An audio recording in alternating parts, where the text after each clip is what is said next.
হরে কৃষ্ণ হবে নাকি হরে কৃষ্ণা? হরে কৃষ্ণ মানে কি, হরে কৃষ্ণা মানে কি, আর অর্থ না জানলে তাকে ডাকবই বা কিভাবে? হরে কৃষ্ণ। প্রশ্নটির জন্য অসংখ্য ধন্যবাদ।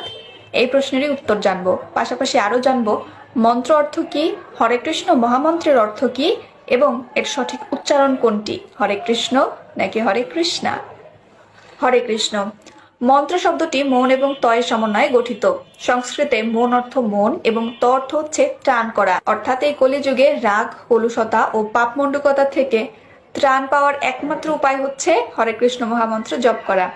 এই হরে কৃষ্ণ মহামন্ত্র উচ্চস্বরে মনোযোগ সহকারে শুদ্ধভাবে উচ্চারণ করার মাধ্যমে এবং তা নিজের কর্ণে শ্রবণ করার মাধ্যমে এই জড়জগতের সমস্ত প্রকারের অশুভ প্রভাব থেকে নিজের মনকে নিয়ন্ত্রণ করা যায়। এবারে বলবো হরে কৃষ্ণ মহামন্ত্রের অর্থ। হরে কৃষ্ণ কৃষ্ণ কৃষ্ণ হরে হরে, হরে রাম রাম রাম হরে হরে। এই 16 নাম 32 অক্ষরের মন্ত্রে হরে শব্দটি দ্বারা শ্রীমতী রাধারানীকে বোঝানো হয়েছে। রাধারানীর আরেক নাম হরা, কারণ তিনি শ্রী মধুসূদনের হৃদয়কে হরণ করেন, আর তাকে এখানে হরে বলে সম্বোধন করা হয়েছে। এরপরে কৃষ্ণ বলতে এখানে বোঝানো হয়েছে সর্বাকর্ষক পরমেশ্বর ভগবান শ্রীকৃষ্ণকে, এবং রাম হচ্ছে সর্ব আনন্দের পরম আধার, পরমেশ্বর ভগবানের মুখ্য নাম।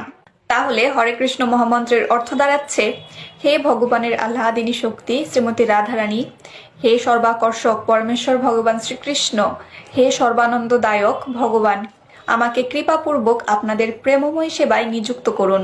তাহলে আশা করি হরে কৃষ্ণ মহামন্ত্রের অর্থ বুঝে গেছেন। এবার বলবো হরে কৃষ্ণ বলতে হবে নাকি হরে কৃষ্ণা? তাহলে সঠিক উচ্চারণ কোনটি হবে, হরে কৃষ্ণ নাকি হরে কৃষ্ণা? সঠিক উচ্চারণ হচ্ছে হরে কৃষ্ণ। তবে এখানে একটি বোঝার মতো বিষয় রয়েছে, সেটি হলো একজন ভক্তের জীবনে ভক্তি ভাবটাই কিন্তু প্রধান। যদি সে ভক্তি ভাব নিয়ে ভুলভাবেও কৃষ্ণ নাম উচ্চারণ করে, তবুও কিন্তু সে তার ফল পাবে।